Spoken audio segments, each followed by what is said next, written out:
Assalamualaikum warahmatullahi wabarakatuh. Bismillahirrahmanirrahim. Alhamdulillahi rabbil alamin. Wa bihi nasta'inu ala umuri dunya waddin. Wassalatu wassalamu ala sayyidil mursalin Sayyidina Muhammadin wa ala alihi wa sahbihi ajma'in. Allahumma salli ala nuril anwar wa siril asrar wa tiryakil aghyar wa miftahi babil yasar Sayyidina Muhammadin al-Mukhtar wa alihi al-adhar wa ashabihi al-akhyar adada ni'amillahi wa ifdalih. Al-mukarramun wal muhtaramun, guru-guru kita, orang tua kita, wabil khusus ayahnya dari Umi Wilyah serta ibu, dan juga kepada guru kita Ustaz Irwan Sa'asadullah, Bapak Guru Amin, dan segenap para guru yang tidak saya sebutkan namanya satu persatu, mudah-mudahan dimuliakan oleh Allah Subhanahu wa taala. Alhamdulillah, pada malam ini kita ditakdirkan oleh Allah Subhanahu wa taala untuk mengikuti satu acara yang paling terhormat, acara yang paling dicintai dan disukai oleh Allah, dalam rangka memperingati lahirnya Nabi dan sekaligus Isra Mi'rajnya Nabi Muhammad sallallahu alaihi wasallam. Saudara-saudara hadirin, Allah paling sayang kepada orang yang membuat hatinya Nabi Muhammad ridho. Allah paling cinta kepada orang yang membuat hatinya Nabi Muhammad senang. Malam ini kita menyenangkan hati Nabi Muhammad. Sholawat yang kita baca satu persatu itu sampai kepada Nabi Muhammad. Jangan dianggap Nabi Muhammad tidak ada. Beliau ada di tempat ini, menyaksikan wajah kita semua, menyaksikan mahabbah kita, kecintaan kita kepada beliau, menyaksikan khusyuan kita di dalam membaca sholawat alunan maulid, sehingga beliau mendoakan kita mudah-mudahan nanti di yaumil qiyamah dan juga di dunia kita mendapat berkah, di yaumil qiyamah kita mendapat syafaat. Saudara-saudara hadirin, saya teringat ketika Nabi Muhammad dalam keadaan sakit menjelang ajalnya tiba. Datanglah malaikat Jibril alaihi salam untuk menengoki Nabi, atau sambang kepada Nabi, atau besuk kepada Nabi. Kemudian Nabi bertanya, "Ya Jibril, atanzilu ba'di?" Ya Jibril, apakah engkau akan turun ke dunia ini setelah aku tiada? Dijawab oleh malaikat Jibril, "Benar ya Rasulullah, aku akan turun setelah engkau tiada 10 kali." Kaget Rasulullah, kalau begitu masih ada ajaran Allah yang belum aku sampaikan. Kalau begitu masih ada syariatnya Allah yang belum aku sampaikan. Dijawab oleh malaikat Jibril, "Tidak ya Rasulullah, apa yang sudah kau sampaikan kepada umat dari ajaran Allah lewat agama Islam sudah sangat sempurna. Tetapi aku turun ke dunia bukan membawa ajaran Allah, tetapi untuk mencabut kemuliaan-kemuliaan, yaitu 10 kemuliaan." Apa itu ya Jibril? Dijawab oleh malaikat Jibril, yang pertama raf'ul mahabbah, dicabut rasa cinta manusia kepada Allah, dicabut rasa cinta manusia kepada Rasulullah, dicabut rasa cinta manusia kepada Al-Quran, dicabut rasa cinta manusia kepada agama. Makanya zaman sekarang gak usah heran kalau ada orang Islam sendiri yang menghina Islam, kalau ada orang Islam sendiri yang menghina nabinya sendiri, ada orang Islam menghina Qur'annya. Kenapa? Mereka memang di dalam KTP-nya sebagai seorang muslim atau muslimah, tapi hakikatnya mahabbahnya dicabut oleh Allah Subhanahu wa taala. Sebab mahabbah ini adalah tiket yang paling mahal untuk masuk surga. Ketika orang-orang yang soleh, yang dipandang amal ibadahnya banyak, sedekahnya banyak, kebaikannya banyak, ketika hendak masuk ke dalam surga, mereka Ridwan bertanya, "Apa yang menyebabkan engkau mau sedekah? Apa yang menyebabkan engkau mau sholat? Apa yang menyebabkan engkau mau belajar agama? Apa yang menyebabkan engkau mau berbuat baik? Kalau mereka menjawabnya, itu hasil usahaku, itu hasil kemauanku, ditutup pintu gerbang surga. Sehingga orang-orang yang tadinya mau masuk ke dalam surga bertanya, ya malaikat Ridwan, kenapa ditutup kembali? Jawab malaikat Ridwan, kalian telah salah menjawab. Kalian tidak akan kenal Allah kalau nggak ada Nabi Muhammad. Banyak, dosanya banyak, tapi tetap diberi kebebasan untuk bertobat kepada Allah. Banyak hari Jumat nggak sholat Jumat mancing.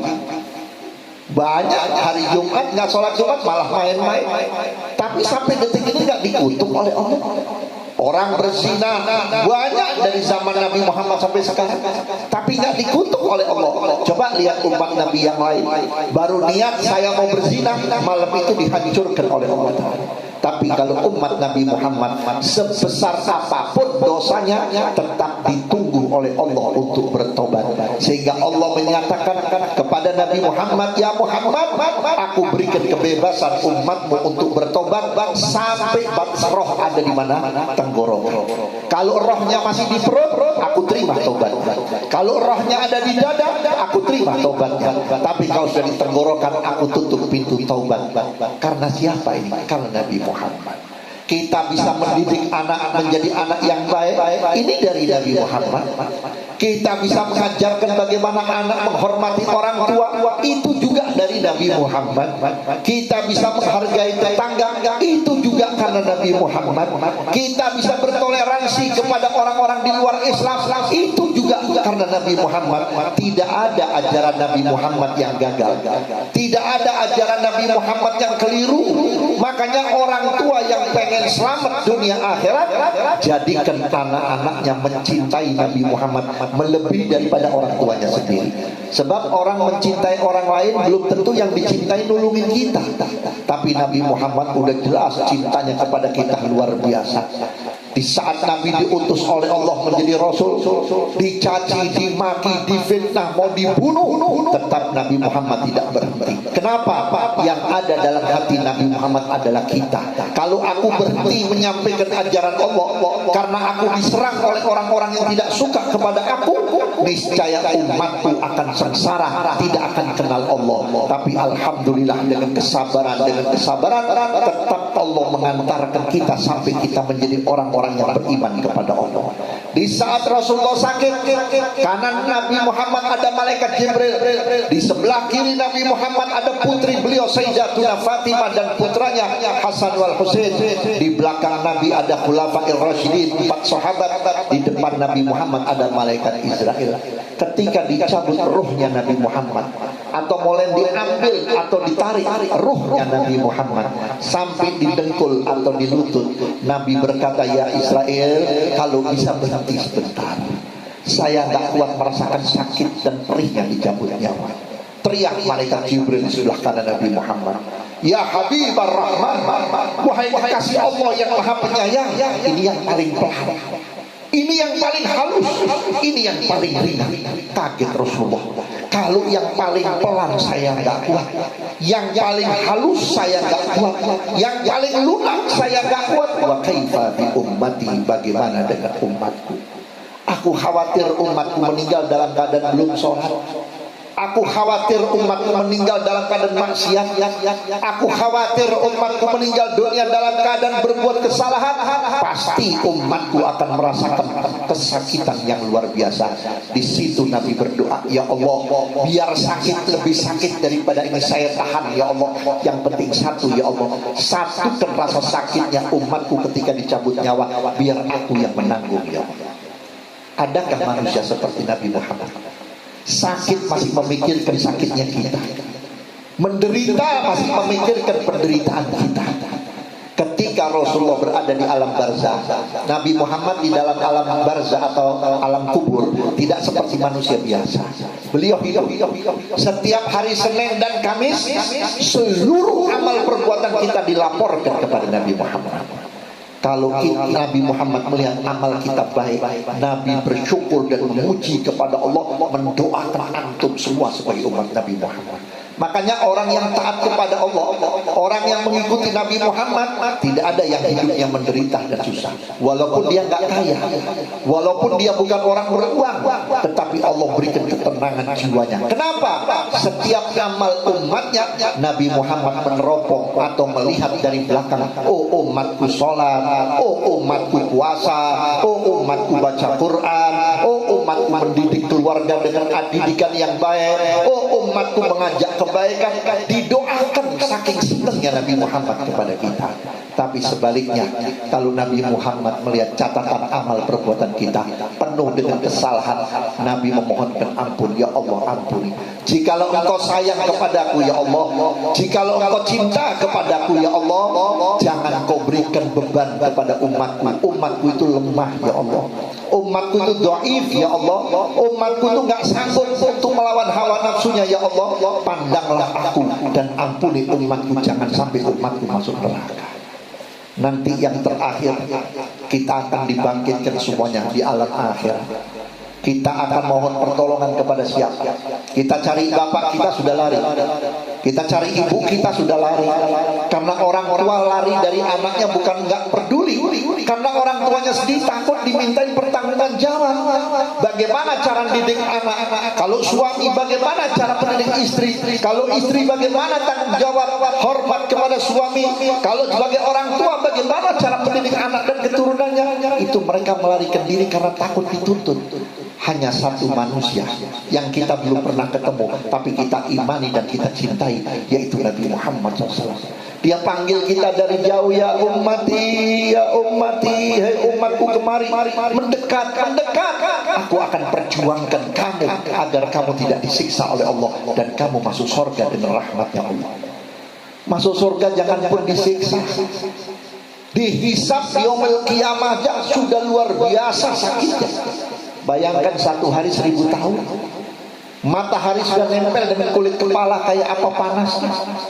Kita mendengar, kita menunggu, kita menanti ketentuan Allah. Sholat kita diterima atau tidak, puasa kita diterima atau tidak, sedekah kita diterima atau tidak. Belum lagi kita menunggu pengampunan Allah dari semua dosa-dosa dan kesalahan kita yang kita kerjakan. Di situ manusia berharap dan berharap dengan perasaan cemas, selamat atau tidak, selamat atau tidak. Di situ satu manusia ini yang bakal menghibur kita dengan kata-kata, aku yang akan memberi syafaat kepada kalian, aku yang akan memberikan pertolongan kepada kalian. Pertanyaan saya, apakah kita termasuk orang yang dinanti oleh Nabi? Apakah kita orang yang termasuk mendapat pertolongan Nabi? Apakah kita termasuk orang yang ditunggu oleh Nabi? Allahu Akbar. Sebab banyak umat Nabi Muhammad yang tidak dapat syafaat. Banyak umat Rasulullah yang gak bakal ditenteng atau dilihat oleh Nabi Muhammad. Di antaranya Nabi pernah bersabda, khamsatu asya laisa minni wala syafaati. Ada 5 golongan umatku yang tidak akan berjumpa dengan aku. Ini ucapan Nabi. Dan tidak akan memperoleh syafaatku. Naudzubillah. Siapa di antara yang 5? Al-aquli walidayhi. Anak yang durhaka kepada orang tua. Jangan merasa kita hebat. Jangan kita merasa tok. Orang tua walaupun ilmunya di bawah kita, orang tua walaupun jabatannya di bawah kita, tetap orang tuanya adalah kunci keselamatan untuk kita dunia akhirat. Kita kenal Nabi dari ustaz, kita kenal Nabi dari kiai, kita kenal Nabi dari habib. Tapi ada orang yang tiap hari ketemu Nabi, makan bareng sama Nabi. Kalau Nabi makan, dia melayani Nabi, kebutuhan Nabi dicukupi. Kalau Nabi jalan, dikawal. Kalau Nabi sholat, dia jadi makmum. Kalau Nabi buka pengajian, dia jadi mustami' atau menjadi jamaah. Kalau Nabi berjihad, dia bawa pedangnya atau membawa tombaknya. Tapi kenapa ketika sakaratul maut tidak bisa mengucapkan kalimat la ilaha illallah? Bibir Nabi yang suci dan mulia nempel di daun telinga orang yang bernama Alqamah. Ucapkan hai Alqamah kalimat la ilaha illallah. Alqamah lidahnya kayak diikat oleh Allah. hanya mengeluarkan suara seperti seekor sapi yang dipotong. Ho, ho. Akhirnya malaikat Jibril membisikkan, ya Muhammad, ini orang jangan dipaksa untuk baca la ilaha illallah. Ini orang pernah ngebentak ibunya seumur hidup cuma sekali. Sampai ibunya merasa tersakiti hati. Padahal ini anak tidak pernah durhaka kepada orang tuanya, tidak pernah kurang ajar kepada orang tuanya. Gak tahu karena siapa ini anak membentak orang tuanya, cuma masalah sepele. Kalau kamu ingin menyelamatkan sahabatmu Alqamah, panggil saja ibunya. Akhirnya dipanggil seorang sahabat, jemput, panggil, bawa kemari ibu-ibunya Alqamah. Begitu ibunya datang melihat anaknya sudah begitu menderita, udah pucat, udah mukanya nggak enak. Yang ada dalam hati ibunya apa? Ya Allah, anakku ini pasti masuk neraka. Saya tidak rela ya Allah anakku masuk neraka. Saya tidak senang kalau sampai anakku masuk neraka. Biarin anakku pernah nyakitin aku, tapi aku ridho dunia akhirat. Aku halalkan dunia akhirat. Begitu sang ibu berucap dalam hatinya, ridho dan menghalalkan, membebaskan semua kesalahan putranya yang bernama Alqamah tanpa dituntut oleh Nabi Muhammad. Keluar dari lisannya Alqamah kalimat la ilaha illallah Muhammadur Rasulullah, meninggal. Sekarang bagaimana dengan kita? Kalau kita pernah salah sama orang tua, pernahkah kita minta maaf? Minta maafnya kita cuma lebaran saja, cuma cium tangan, mama maaf, papa maaf. Itu cuma basa-basi doang. Bukan artinya minta maaf dari hati yang paling dalam. Saya pernah salah, saya pernah kurang ajar, saya pernah kurang ada. Bagaimana kalau sampai orang tua kita pun dalam keadaan sakit sudah nggak ada perasaan ingin memaafkan kita? Jangan pun dikubur, jangan pun di akhirat, di dunia tidak ada keberkahan buat anak yang pernah nyakitin orang tua. Cuman saya garis bawain ya, ada anak durhaka, ada orang tua yang durhaka. Orang tua durhaka yang mana? Dia tahu anaknya harus dikenalkan kepada Allah, nggak dikenali. Dia tahu anaknya harus diajarin sholat, harus disuruh sholat, orang tuanya nggak peduli. Dia tahu anaknya harus kenal Nabi Muhammad, cinta kepada Nabi Muhammad, tidak diajarkan cinta. Akhirnya anaknya menjadi kurang ajar, anaknya menjadi durhaka, anaknya menjadi tidak baik. Itu juga disebabkan oleh orang tua. Sebab anak baik atau tidaknya tergantung pertamanya kita terhadap anak. Lihat apa yang dikatakan oleh Nabi. Idza wulida waladun falyuhsin ismahu wa adabahu. Kalau kamu dikaruniai putra atau putri oleh Allah, pertama berikan nama yang baik, yang kedua pendidikan yang baik. Nama yang baik, cari nama yang sering disebut oleh Nabi Muhammad. Jangan seperti sekarang ini nama orang muslim sudah kayak bukan orang Islam. Ada namanya diambil dari Quran, tapi nanti begitu sudah dikasih nama, dirobah itu nama, cuma diambil ujungnya. Ya, Muhammad Soleh dipanggilnya Mamat. Tahu artinya Mamat? Mati. Sebab nama itu doa. Berikan nama yang baik, karena nama yang baik itu doa. Misalkan anak kita dikasih nama Abdurrahman, hamba Allah Maha Penyayang, hamba Allah yang sayang. Nanti ucapan orang tua Abdurrahman, setiap panggilan orang tua kepada anak tersebut, Allah sayang, Allah sayang, Allah sayang. Sayangnya Allah memberikan taufik hidayah, memberikan kebaikan sehingga anak itu tumbuh makin besar, tidak lupa kepada kedua orang tua. Sekarang Masya Allah, lahirnya bulan Juni, kasih nama Joni. Lahirnya bulan Februari, Febrianti. Juli, Julianti. Kalau Maret jadi Maer. Betul nggak? Ini macam-macam nama. Anaknya diberi nama seperti nama artis. Dulu ada seorang artis, siapa namanya? Dania saya. Oh, ibunya ngefans banget. Begitu dia punya anak perempuan dikasih nama Nia, dikasih nama Dania. Saya diundang waktu itu acara 40 hari. Saya tanya, ibu, anak ini siapa namanya? Namanya Dania. Ibu tahu artinya Dania? Oh, saya nggak tahu, saya ikut artis Nia Dania.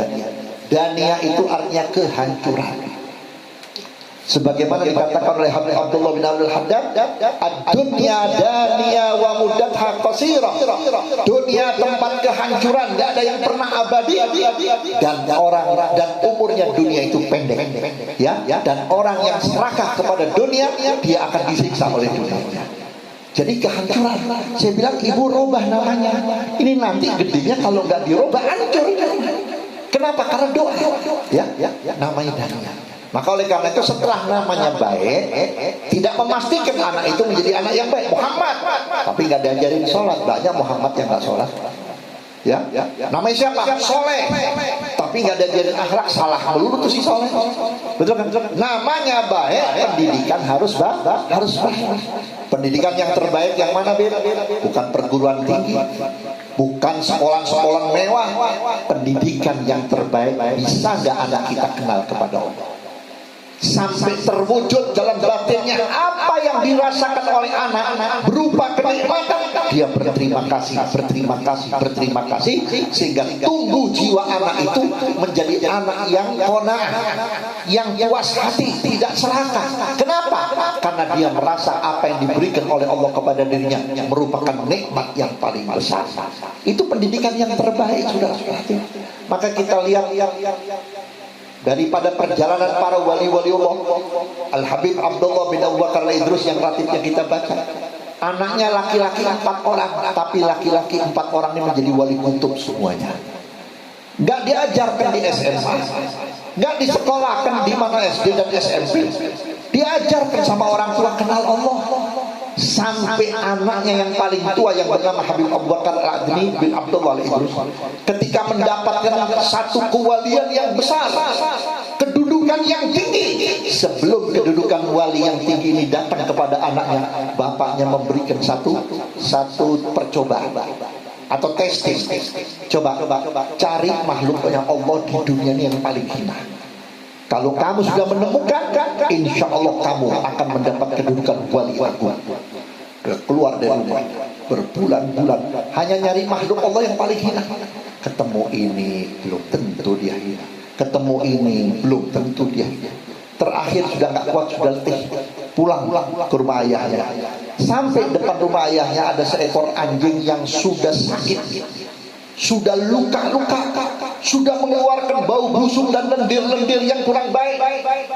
Habib Bakar berkata, jangan-jangan ini makhluknya Allah yang tidak baik. Keluar ayah, dia mati, masuk kubur, tidak ada urusan dengan munkar wa nakir, tapi kamu bakal berurusan dengan munkar wa nakir. Sampai disitulah dia menemukan makhluk yang tidak baik. Makhluk Allah yang tidak baik adalah aku. Kenapa? Bagaimanapun aku akan berhadapan dengan munkar wa nakir. Bisakah aku menjawab? Bisakah aku menyelesaikan persoalan saya dengan munkar wa nakir? Belum tentu bisa. Walaupun pertanyaan kubur kita apal, man rabbuka, apa jawabannya? Apa jawabannya? Allahu Rabbi. Apa nih? Wa man nabiyuka? Siapa nabi? Muhammadun. Tapi nanti di dalam kubur yang bisa menyebabkan kita menjawab, benar nggak kita bertuhan kepada Allah? Benar nggak kita bernabi kepada Nabi Muhammad? Walaupun lisan kita nabiku Muhammad, agamaku Islam, tapi amalia kita nyebrang, tidak sinkron, tidak sesuai dengan apa yang dibawa oleh Nabi Muhammad, maka kita tidak akan bisa menjawab. Maka oleh karena itu saya ingatkan kepada antum semua, terutama yang antum masih muda, Rasulullah itu sayang sama anak muda. Jangan dianggap Rasul cuma ngurusin yang tua-tua, yang muda-muda nih. Banyak contoh-contoh Nabi Muhammad perhatian sama anak muda. Nabi pernah jalan bersama para sahabat akan menghadapi tokoh Quraisy, kafir Quraisy. Sedang genting-gentingnya. Ini kalau nggak diselesaikan hari ini oleh Nabi, habis umat Nabi Muhammad bakal disikat oleh orang-orang kafir Quraisy. Pas jalan, di pinggir jalan itu ada anak muda jalanan. Bahasa kita preman jalanan. Dia duduk. Ini anak muda bisa makan nanti kalau ada orang yang memerlukan tenaganya. Ada orang kaya mau pindah rumah, disuruh nih anak muda bawain lemari. bawain tempat tidur, bawain piring dan gelas, nanti diupain. Subhanallah, ini anak muda habis dapat tugas dari satu tetangga untuk membawa barang-barangnya ke rumah yang baru. Digaji, dikasih uang yang nggak seberapa. Namanya biasa makan susah, sekali makan nggak enak, kan dapat uang banyak, dia beli makanan di pasar. Dia duduk bersama-sama temannya di pinggir jalan. Namanya preman, anak jalan. Subhanallah, Nabi lagi jalan bersama rombongan. Salah satu pimpinan pemuda itu berkata, ayo kita coba, Nabi Muhammad peduli nggak sama kita? Nabi Muhammad mau hormat nggak sama kita anak muda jalan? Begitu Nabi jalan mendekati mereka, salah satu berkata, ya Rasulullah, maukah engkau turun dari kudamu duduk bersama kami? Subhanallah, turun Nabi Muhammad. Gak gengsi, turun Nabi Muhammad, duduk bersama mereka. Disuguhin, dipersilahkan makan, Nabi makan. Ya makannya Nabi gak banyak, dia sekedar menyenangkan. Beres, Nabi berkata, mohon maaf ya, saya gak bisa lama karena saya ada urusan penting dengan tokoh kafir Quraisy. Saya akan melanjutkan perjalanan. Oh silakan, berdiri Rasulullah.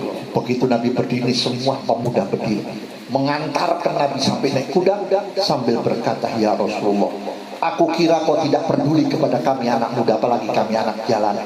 Ternyata kamu masih peduli. Demi Allah ya Rasulullah, saya sampai akhir hayat tidak akan lepas dari engkau, dan aku siap mati bela engkau ya Rasulullah. Yang kedua, ada wasiat Nabi sebelum wafat beberapa jam. Wasiat Nabi kepada Sayyidina Ali bin Abi Thalib, titip tentang anak muda. Apa kata Nabi? Sittatun min ummati fil jannah. Ada 6 golongan dari umatku yang aku pastikan masuk surga. Ini jaminan Nabi, bukan jaminan orang biasa. Kalau Nabi sudah mengatakan surga, ya surga. Siapa yang disebut oleh Nabi yang pertama? Syabun taibun, pemuda yang tobat. Bukan syekhun taibun, bukan orang tua tobat, ya, tapi syabun taibun. Apa sih bedanya anak muda tobat dengan orang tua tobat? Kalau orang tua tobat mau ngapain lagi kalau gak tobat?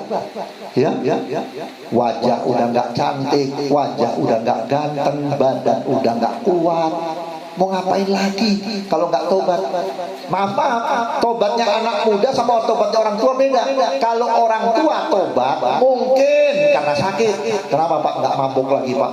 Ya paru-paru saya sudah kebakar, saya harus tobat kepada Allah. Kenapa Pak kok nggak nyolong lagi Pak? Ya saya udah nggak bisa lari, kaki saya udah kena asam urat.